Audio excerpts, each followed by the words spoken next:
아이고 잘한다 우리 서울시. 말도 많고 탈도 많지만 잘하는 건 더 많은 서울시 얼마나 알고 있으십니까?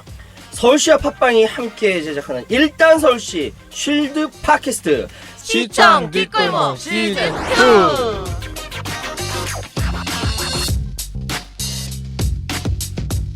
안녕하세요. 예. 힙합 어제 뭐 힙합 프로그램 보셨어요? 안녕하세요, 최유한입니다. 네, 안녕하세요. 서울시를 사랑하는 채샤 하시나입니다. 안녕하세요. I am 피터 임병도입니다. 네, 반갑습니다. 아, 요새 어떻게 지내세요?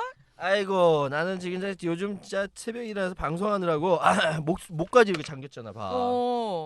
아니 나 근데 요새 에. 그 우리 집이 그 엔겔지수가 진짜 높잖아요. 애써 많이 먹지. 먹는 거. 아빠가 많이 먹는 거 아니에요? 우리 아내랑 맨날 네네. 여기서 싸우는 게 아니 그저께 10만 원치 장 봤잖아. 근데 어. 오늘 또 봐? 10만 원어치를? 아, 근데 10만 원 들고 가면 살 것도 없어요. 그러니까 우리 아내가 맨날 그 얘기를 하는 거야. 네. 그러니까 뭐 사갖고 와봤자 별거 없거든. 근데 별거 없어. 도대체 시장 보러 가는 걸 좋아하시나 보다. 주로 어디로 가세요? 제주도면은 뭐 저희는 이제 그 아무것도 없다던데. 5일장. 아, 5일장. 그래서 그 장날이면은 아침부터 바빠요. 아. 왜냐면은 시골장은 아침 진짜 5일장이 있구나 아직도. 아침 일찍 해서 오후 1시면 다 끝나거든. 그래서 그래요? 내가 좀 이렇게 늦작 부리면서 하면은 막 우리 아내가 막 짜증내. 아직도 안 끝났어? 그냥 아줌마 들어간단 아침에 말이야. 가야 돼요. 아. 그러니까 저희가 이제 5일장에서 처음 배웠다 이거. 그러니까 5일장에서 잘 사는 게 있어요. 계란 일단 싸. 그러니까 계란? 계란은 정말 마트보다 훨씬 크고 싸요. 크고 아름다워. 계란이 크고 그러면은 지글지글. 5일장에서. 그 기분 좋다. 아니 그럼 요한 쌤은 어디 가서 장 보세요? 아, 우리 집하고 그 중앙시장하고 거의 맞붙어 있어요. 아, 그럼 재래시장으로 네, 가시는 거예요? 바로 앞에 있어요. 저는 전에는 마트 꽤 갔었는데 이사 오고 난 다음에는 마트가 조금 멀어서 좀 조금 걸어요. 정말 조금 걷지만 너무 귀찮아서 좀 그냥 편의점. 아니, 근데 슈퍼가 없어 집 주변에 어떻게 된 게? 아니, 근데- 시장이 웬 말이야? 근데 혼자서 살 때는 사실 뭐 시켜 먹거나 그런 계속 게 더, 그렇게 하게 되죠. 그게 더 낫죠. 아이, 건강에 아, 근데 안 옛날에는 좋다고. 안 그랬다고요. 망원시장도 가깝고 제가 아. 망원동 살 때는 재래시장도 바로 옆에 있고 그치. 또 옆에 바로 또 마트도 있어서 네. 그러니까는 그게 있다. 누가 얘기하는데 재래시장에서 파는 음식 그 밑반찬이나 이런 거는 빨리빨리 그렇죠. 그러니까 오래는 못 놔두니까 빨리빨리 하는데 사실 이제 그 뭐 일부 마트나 편의점에 파는 것들은 좀 그 뭐 몸에 안 좋을 수 있다는 얘기도 좀 유통기간이 있는- 길기 그 때문에 시장 얘기하니까 옛날 생각난다. 그 내가 재래시장이 맨 처음 무서웠어요. 왜 네. 무서웠냐면은 어렸을 때 엄마 손잡고 닭집을 갔거든. 음? 닭 잡는 걸 봤어. 그거는 시장과 아무 상관이 없잖아. 아무 상관 없잖아. 닭 잡는 거는. 닭 잡는 걸 눈으로 어렸을 때 딱 보고 나서 그다음부터 시장이 요새 무서워서. 시장에서 누가 닭을 잡아요. 다 옛날엔- 돼가지고 이렇게 잘 이렇게 돼가지고 제주도는 오지. 그 잡는 경우도 있어요. 아, 제주도. 나 그거 보고 나서 아우, 오일장에서 닭을 잡나요? 시장 너무 닭도 무섭다. 팔아요. 크고 아름다운 계란도 팔고. 그러니까 아니 옛날에 그 저희 지금 없었는데 대림시장이라고 우리 그 거기서 오래 살았는데 네. 우리 형이 4살인가 3살 때부터 시장만 가면은 없어진대. 근데 우리 엄마 걱정 안 한대. 왜? 왜요? 어디 간지 아니까. 장 돌고 딱 가면은 그 순대 파는 데 있잖아. 거기서 우리 형이 알아서 먹고 있대. 3살 4살 때. 아니, 어렸을 때 어. 그런 기억들 있잖아. 재래시장 갔던 기억도. 재래시장. 저도 순대 먹던 기억이 나네요. 엄마 딸. 근데 꼭 재래시장만 가는 건 아니고 저는 마트도 자주 가요. 어떤 재래시장에서 파는 물건보다 뭐 휴지 이런 건 마트 가서 사고요. 네. 그렇지. 그러니까 네. 저희도 이제 사는 데가 따로 있어요. 그러니까 네. 계란은 품목별로 딱 다르게 사게 돼요. 저는 계란은 5일장이다. 계란 5일장 그다음에 그 뭐 음료수는 저기 하나로마트라 해갖고 네. 농협사는 시골에 가면 하나로 그다음에 맞죠. 이제 또 어떤 그 뭐 음료수나 아니면 일단 뭐 소주 같은 경우는 네. 그 동네 어느 마트 그게 그래 딱 있지. 분류가 돼 있어. 우리가 아유, 자연스럽게 이 얘기가 잘 흘러갔네요. 오늘의 쉴드 주제가 아마 대형마트와 전통시장에 전통시장에 대한 관련 얘기죠. 11월 20일에 배포된 보도 자료를 보면은 대형마트 영업시간 제한 등 처분 취소 파기 환송을 환영한다라는 이게 무슨 말이야 싶은 얘기가 써 있는데 대형마트 영업시간 제한이 있었잖아요. 그 처분을 했었는데 이거는 뭐 시장의 결정권을 침해하는 거다라고 해서 소송을 걸었죠. 이게 이제 그 동대문구청 내가 잘못 알고 네네네. 있었구나. 서대문인 줄 알았대. 동대문구청장하고 성동구청장이 네. 이렇게 대형마트하고 소위 얘기해서 맞짱 뜬 거지. 다이다이. 다이다이 맞붙은 거야. 네. 맞붙은 거야. 그래서 결국 이게 소송까지 가서 끝에 가서 그러니까 첫 번째는 구청이 이겼어요. 아니 첫 번째는 원심은 대형마트가 이겼어요. 아니 거꾸로야. 아니 진짜예요. 그리고 서울 그 아니. 1심은 1심이 지자체에서 지자체 이겼고. 이겼어요? 그다음 2심이 2심이 아 대형마트 2심이 대형마트가 이겼어요. 그리고 이게 이번에 올라갔는데 올라갔는데 파기 환송됐어요. 아 복잡하다. 복잡하다. 근데 이 부분에서 이제 두 가지 얘기가 나오거든요. 그러니까 대형마트의 영업 시간을 제한하는 것 자체가 사실은 그 나라에서 그 제한한 게 맞냐? 그 맞느냐 어. 이 부분과 그다음에 그 전통시장 재래시장에 대한 이 공익성 네. 그 부분을 우리가 챙겨줘야 된다는 그런 네. 논리가 있는데 신하 씨는 어떻게 생각하세요? 저는 사실 대형마트 영업시간 제한 자체는 반대했어요. 그리고 재래시장에 대해서 챙겨주는 방식이 교육과 증진을 통해서 해줘야지 여기다 보조금을 퍼붓는다든가 뭐 보조금에 줄 수는 있겠지만 이거 돈을 퍼붓는다든가 아니면 다른 사업을 제한해서 재래시장으로 사람을 유도해준다. 이거는 실효성이 없다고 봤거든요. 그러나 영업시간 제한을 하는 것 자체에 대한 처분이 안 된다라는 거. 이건 두 개가 다른 거예요. 영업시간 제한을 하지 말자는 의견은 있을 수 있지만 영업시간 제한을 공공에서 공공 권력이 할 수 없다라는 식의 태도는 문제가 있다. 대형마트 그래서 나온 게. 이 파기 환송은 환영합니다. 저도 환영합니다만 예. 방식이 영업시간 제한이나 어떤 보조금 그냥 다른 쪽을 한쪽을 눌러서 다른 쪽을 육성해 주려고 하는 그런 정책은 실효가 없다. 이런 주의예요 저는. 최샤는 훨씬 꼼꼼하게 생각을 했고 나는 네. 이제 크게 생각해서 네. 이게 그 대형마트의 시간 영업시간을 제한한다 이 자체가 뭐냐면은 이게 기울어진 운동장을 제대로 펴는 다른 길이다라는 차원에서 대한민국 경제민주화 우리가 몇 년 전에 목놓아헤쳤던 경제민주화가 생각이 났어요. 근데 경제민주화를 실현하는 방법이 또 여러 가지가 네, 있는데 물론 그렇죠. 어쨌든 큰 틀은 공공권력, 시나 또는 지금 이런 고등된 구 그 지방자치제들이 나서고 또 정부가 나서서 이런 부분들을 조정해줘야 된다라는 생각에는 변함이 없습니다. 근데 그런 거 있잖아요. 왜 사실은 이제 젊은 맞벌이 부부가 이렇게 이렇게 치매를 이렇게 당했다라는 뭐 증거를 막 대고 막 그랬었어요. 그러니까 네. 자기들의 소비할 수 소비 있는 권리. 막 이런 우리가 끝나면은 어디 가서 이제 사느냐. 그렇지.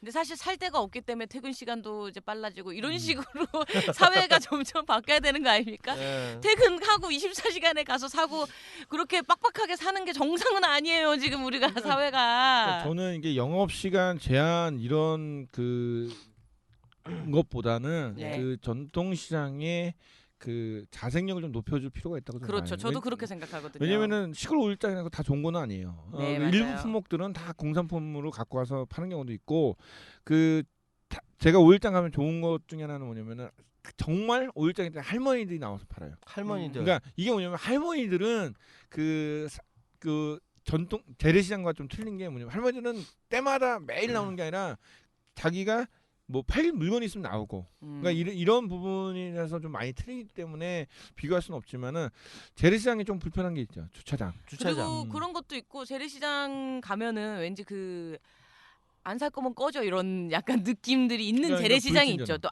아닌 재래시장들도 있지만 그런 데도 있단 말이에요. 불친절한 거. 불친절한 거 그리고 물건 관리라든가 위생이라든가 이런 위생이라든가. 부분들에서 소비자들의 발길이 뜸해질 수밖에 없는 그런 요인들을 많이 갖고 있거든요. 있긴 있죠. 네. 그 부분에 대해서 그 지금 우리나라 이제 시장들 보면은 돈은 굉장히 많이 투자를 해요. 그래서 뭐 네. 지붕도 아케이드 만들어주고, 뭐하고 네. 다 하는데 제가 볼 때는 근본적으로 그러니까 장사하시는 분들에 대한 좀 교육이 네. 좀 필요하다고 그러니까 이게 뭐냐면은 일본에는 상인들이 자기 이름을 내걸고 굉장히 오래 장사를 하는 부분이 있거든요. 그래서 우리 전통시장에서 이제 판매를 하시는 분들도 이 가게에서 정말 자기가 대를 이어서 뭔가 판매를 할 수 있다는 자부심을 갖고 좀 이렇게 자기의 직업에 대한 좀 자부심을 좀 가졌으면 좀 필요한다는 사실 자부심들은 많이 갖고 계세요. 갖고 계신데 그 자부심 이게 이게 이런 방향이 좀 틀린데 제가 요걸 먹을 각오를 하고 좀 충심해서 조언이라고 해야 되나? 하여튼 충심해서 좀 고발 하여튼 말씀을 드리자면 재래시장 상인분들이 자부심 굉장히 강하지만 그게 자기 이익과 너무 연결돼 있지 공공의 시야에서 생각을 안 하시는 경우가 많습니다. 제가 소개해드릴 사례가 하나 있는데요. 강북 수유시장 같은 경우에 예. 이게 잘 모르세요. 수유시장이 어떻게 됐는지 그 지역 분들만 아시지. 저도 뭐 시장 대회 이런 거 준비를 하면서 조사를 하게 된 부분인데요. 예, 예. 수유시장에도 대형마트가 있습니다. 수유시장에도 예, 그 안에 대형마트가 있어요. 예? 시장 안에 대형마트가 시장 있어요. 안에 예. 대형마트가 있다고? 예, 시장 안에 있는데 우리 감독님 놀랬죠. 물론 대립이 되고 있었어요. 재래시장에 올 손님을 대형마트에 다 뺏긴다라는 대립이 있었어요.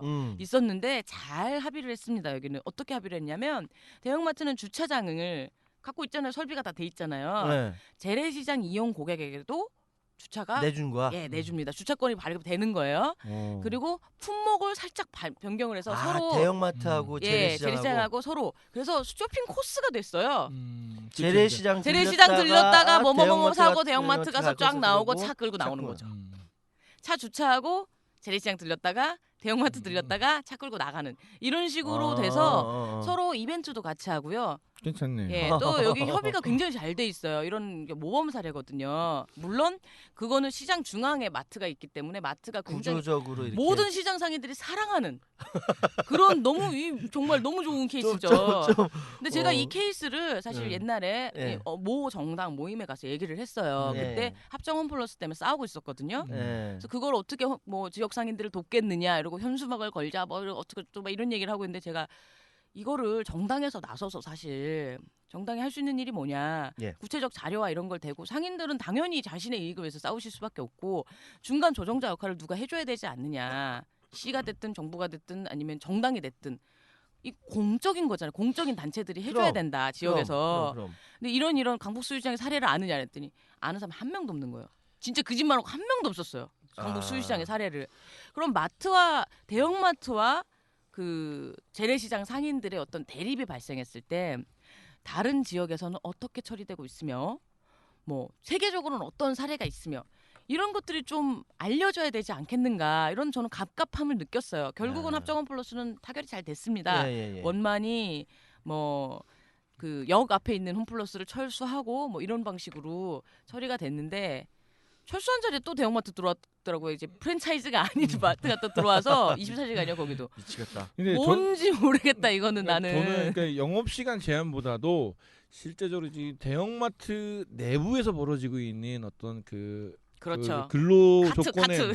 근로 조건에 대한 문제. 그러니까 우리가 정말 신기한 게 카트형을 보면은 네. 정말 저러면 안 돼. 그럼 그죠. 그런데 막상 가면은 막상 가면은 그 계산 빨빨 안 한다고 짜증내고. 네 그렇죠. 빨리빨리 계산해 주세요. 왜 앉아서 계산해요? 이러고 화내고. 그러니까 이런 난 아니야. 쉬고 있는 직원들 보면은 배를 뒤틀리고 이런. 그다음에 직원 불렀는데 안 온다고 막 뭐라 그러고 왜 빨리 안 와요? 그러니까 왜 진상 그건- 고객이 된단 말이죠. 그러니까 이런 딴다. 부분에서 저희는 그 영업 시간의 제한의 그 포인트보다 그 각자의 그 마트 안에 있는 직원들의 어떤 근로 조건이나 정말 이 마트가 불공정한 그 근로 조건을 내세워서 직원을 착취해서 돈을 네. 벌고 있지 않느냐, 그쵸. 아니면은 하청업자를 쪼아서 네. 정말 그들이 불이익을 당하는 상황에서 이득을 취해먹는 정말 갑질하지 않고 있는 이런 거를 먼저 봐야 된다고 저는 봐요. 이것도 그러니까 드라마 얘기 안 할 수가 없네.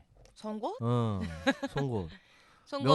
명품 드라마로 잘 끝났는데요. 네. 그러니까 송곳 드라마를 보면은 그러니까 원작도 그렇고 드라마에도 그렇고, 그러니까 뭐랄까 그 마트에서 일하는 그 노동자들의 불리한 조건, 그리고 결국은 다 튀잖아요. 그렇죠. 규제를 해줘야 돼요. 그러니까 그런 노동 조건 개혁이 이러한 재래시장과의 상생에도 도움이 됩니다. 왜냐하면 결국은 취업하는 분들이 지역 분들이고, 그렇죠. 예, 그렇게 되거든요. 그러니까 뭐 대형마트 일하는 사람이 저기 멀리서부터 그렇죠. 다니진 않고 차 그 끌고 근처에 와서 뭐 그렇죠. 이런 게 아니라 거기서 취업을 하시게 되고, 또 사실 예를 들면 대형마트랑은 좀 상관이 없지만 편의점 같은 경우에 기존 슈퍼 하시던 분이 편의점으로 변신하시는 거거든요. 그렇죠. 죽을라 그래요. 옛날에 슈퍼 할 때는 뭐 적어도 새벽 1시면 끝나고 갔다는 거죠. 12시까지만 하고 갔는데 이제 편의점이 되니까 밤에 손님이 하나도 없는 지역인데도 불구하고 24시간. 24시간 나는 나와 있어야 되고 너무나 인생은 피곤해지는데 그렇죠. 위에 돈은 내야 되고 음. 옛날처럼 살 수가 없다. 너무나 힘들다. 그렇죠. 이런 호소를 많이들 하셨어요. 그러니까 제가 많이 들었어요. 그러니까 우리가 보면은 이제 법과 그 공정한 상식 속에서 공정한 그 경쟁을 하면은 뭐 영업시간 제한이나 이런 거 필요가 없죠. 그렇죠. 지금은 하면 안 되고. 네. 근데 그러니까 항상 대형마트나 재래시장이나 뭔가의 불공정한 경쟁을 하고 있기 때문에 이런 그 뭐 영업시간 제한도 나오고 그러는데 불공정한 그 거래나 방식이 있는지부터 우리가 파악을 하고 네. 그거에 대해서 우리가 대책을 세우고 하는 게 저는 먼저 선행돼야 된다고 저는 봅니다. 그리고 사실 저는 그냥 제 생각대로 제가 만약에 우리나라의 독재자면요. 그냥 12시 이후에는 무조건 다 끝. 술이고 뭐고 통금은 아니고 사람은 다닐 수 있는데 왜 장사 자체를 그 이후에는 뭐 할증을 매긴다든가 해서 세금 할증 이렇게 해서 왜? 아니 24시간 되기 때문에 사람들이 못 외- 쉬는 거예요. 그 외국에는 네. 그 8시면 다 집에 가야 돼. 그러니까 제가 미국에서 이제 아르바이트 할 때 저희 마트는 그러니까 술만 못 팔았지 거의 24시간 했었어요. 근데 그 저녁 딱 되면요. 그 사장이 가격표 다 바꿔. 가격표 왜냐면 그 지역에서 네. 유일하게 가게를 오픈을 하고 있으니까는 또 올리는 올리는 거야. 거지. 그래도 사기 싫으면 말로 갈 데 없는데 뭐. 착하면 20분 가야 하여튼 뭐 되는데. 하여튼 좀 저녁이 있는 삶, 좀 퇴근도 빨리 시켜주고 상점들도 좀 빨리빨리 끝나고 전 24시간 이렇게 모두가 다 같이 24시간 뛰어가는 이 사회가 너무 마음에 안 들어요. 나도 마음에 안 들어요. 나도 24시간 밤엔 잤으면 좋겠어요. 24시간 원고 쓰고 있잖아. 다 같이 밤에 자자고 제발. 24시간 그 제가 네. 제주도에 있다가 네. 서울 오면은 눈이 아파요 많이. 왜? 왜냐면은 밤에 그 사실 집안에 있는 불빛과 밖에서 이렇게 그 뭐 활동할 때 화려한 네온 사인이나 그다음에 반짝반짝. 반짝반짝 그 헤드라이트 불빛 이거 자꾸 보면 눈이 굉장히 아프거든요. 네. 그러니까 밤에 딱 창문을 열면은 깜깜해야 돼. 달빛도 좀 보이고. 제주도 가서 그러니까 그런 상황에서 서울 오면은 너무 눈이 아픈데 네. 그러니까 신하 씨 말처럼 우리 사회가 너무 24시간 맨날 서울의 야경이 아름답다고 하는데 그 아름다움 이면에 왜 그렇게 예쁘게 불이 켜져 있겠어요? 다 일하고 있는 거야. 그러니까 저는 이 마트도 이 그 시간을 자기 얘기하고 있어, 그러니까 자기 제한하는 걸 뭐냐면은 영업 시간을 어떻게 되냐면은 뭐 누군가를 위해서가 아니라 정말 그 직원들 그렇죠. 그 다음에 또 그 여러 다 그 늦게까지 할 필요 없잖아. 그러니까 노동 이 자리 일자리를 나누면 돼요. 사실은 이게 이윤 착취를 위해서 좀 이렇게 해서 일자리 나누기가 대안이 될 수가 있거든. 본질적인 안 얘기로 들어가네요. 안 하잖아. 어쨌든 네. 지금 얘기는 지금 그 재래시장과 대형마트 간의 이 그 재판까지 가서 결정난 얘기인데 어쨌든 대형마트에서도 일하는 노동자들도 있고 네. 그리고 재래시장에서 일하는 우리 상인분들도 있고 서로 상생하는 길을 가야겠다라는 결론을 착하게 내리려고 이렇게 얘기하는 그러니까 거예요. 저는 상생보다 각자의 자리에서 네. 공정하게 네. 장사를 하면은 네. 뭐 그렇게 크게 문제될 건 없지 않나. 사실 이제 마트 부분도 우리가 뭐 여러 가지 이제 그 제한 방법이 있겠지만은 제대로 근로기준법 지키고 있는지만 먼저 파악해도 마트가 과연 버틸 수 있을까? 저는 전통시장 육성에 대해서 그게 시장이라는 개념 자체를 이제 좀 버릴 때가 되지 않았는가. 물건을 파는 것이 다다가 아니라 그것이 지역 공동체의 중심으로서 그러면 뭐냐면 뭐가 필요하냐면 교육이 필요해요. 이 상인들에 대한 교육도 필요하겠지만 시장에서 교육이 이루어지는 장소가 만들어져야 돼요. 사람들이 모일 수 있는 또 타가소라든가 아니면 거기에 이제 지역 아줌마들 와서 이제 합창 같은 거 할 수 있는 뭐 이런 프로그램이라든가 프로그램이 시장에 있으면 지금 마포구 염리동 아까 그 전에 이제 안심부스 얘기할 때도 안심마을로 단장됐던 거기에 시장통에 나무꾼들이라는 카페가 있거든요. 근데 거기는 이제 자생적으로 이제 민간에서 이렇게 만든 건데 중심으로 많은 분들이 왔다 갔다 하세요. 예, 그런 식의 어떤 공동체 중심 이런 식으로 마을 시장이 활성화될 수 있지 않을까 생각을 합니다. 물건을 팔고 물건에 뭐 카드가 결제가 잘 되고 편리해지고 대형마트를 쫓아간 전략이 아니라 아기자기하고 소소하게 우리가 갈 수 있는 그 이미지 대형마트가 실질적인 사람 냄새가 네. 나는 그런 식으로 그래요. 시장을 육성해 갔으면 좋겠습니다. 그래서 마지막으로 이제 대형마트도 아까 얘기했듯이 좀 그 쉬어야 돼. 그러니까 영업 시간 제한이 아니라 네. 그 의무 휴일을 좀 늘려갖고 마트 노동자들 좀 쉬게 해줘야 돼. 좀 대신에 쉬자고 다 같이 쉬죠. 대신에 일단 쉽시다 줄 건 좀. 주고 어. 네. 줄 건 주고 다 비정규직이라서 뭐 안 한국 주려고 사람들 일을 왜 이렇게 열심히 하는 거야? 너무 힘들어. 그러니까 쫓아가기가 힘들어. 그래. 진짜 전 좀 놀고 싶은데. 그러니까 나는 나도 이거 영업 시간 싶어. 제한이 아니라 의무적으로 휴일을 해서 근로자들 맞아요. 쉬게 해줘야 돼. 맞아요. 근로자는 쉬기 근로자의 천국이 그러니까 될 수 영업 있는 시간 말을. 제한과 의무 휴일제는 느낌 많이 네. 다른 얘기거든요. 네. 완전 정책이 포커스가 달라요. 그러니까 저는 자꾸 의무 휴일제. 네, 그래서 저도 의무 의무 휴일제 휴일제. 그래서 그거는 그 대형 마트를 살리기 위한 게 아니라 대형 마트에 근무하는 근로자 노동자들을 좀 살려줘야 돼. 노동자가 결국은 또 나으면 소비자인 거거든요. 그쵸. 그럼 해야지. 그 네. 사람들도 좀 거기 쉬는 날 나와서 장에도 좀 가고 얼마 좋아. 그렇지. 그래도 이번에 처분 파기 환송이 환영을 할 수밖에 없는 이유는요. 예. 노동 시간 뭐 제한이든 규제든 아니면 뭐 그 의무 휴일제로의 전환이든 공공이 이런 처분을 할 수 있다라는 것을 법적으로 손을 들어준 거거든요. 그렇죠. 많은 이건 부분이 합당하다. 한국 사회가 네. 많은 부분이 뒤로 후퇴하고 있는 상황에서 요렇게 나타나니까 참 네. 반갑습니다. 반가운 뉴스죠. 이게 주는 가장 큰 의미는 뭐냐면은 함부로 하지 마라. 그렇죠. 그러니까 공공의 이익이 제한할 수 있다, 그러니까 공공이. 공공의 이익을 예. 우선으로 하는 사회가 될 수 있다. 네. 이걸 보여줬는데 다른 여타의 법률에서도 좀 이런 판결이 좀 나왔으면 좋겠습니다. 예. 이번 대법원 판결은 우리에게도 시사하는 바가 매우 큽니다. 그리고 서울시에서도 이러한 대법원 판결에 대해서 환영한다 이 입장을 공식적으로 표명했는데요. 물론 사회적으로 많은 이야기, 논의 오고 가고 서로 잘 보고 이렇게 집중적으로 살펴보고 있는 만큼 입장이 다를 수가 있지만 뭐 입장 다르면 어떻습니까? 서로 맞춰가는 게 우리 공동체 아니겠습니까? 자, 우리 시청 뒷골목 시즌 2 여기 우리 세 사람도 이런 공동체 이루는데 한 몸 바쳐서 열심히 하갈 것을 서약합니다. 흥분하셨어. 아유, 뒷골이. 쓰러져. 나이 먹어서 네. 요새 혈압 좀 올라. 더 멀리 보고 우리 서로 생각할 수 있는 사회적 분위기가 형성됐으면 합니다. 그럼 저희는 이 공공성을 지키기 위해서 더 강력한 쉴드로 돌아올게요. 네, 저희가 이런 얘기 계속 할 수 있도록 여러분 구독 많이 해주시고요. 팟빵에서 댓글도 남겨주시고 하트도 좀 많이 눌러주세요. 본격 서울시 쉴드 팟캐스트 시청 뒷골목 시즌 2 다음 시간에 뵙겠습니다. I saw you. I love you. I saw you. 시청 뒷골목. 지금 바로 팟빵에서 시청 뒷골목을 검색하세요.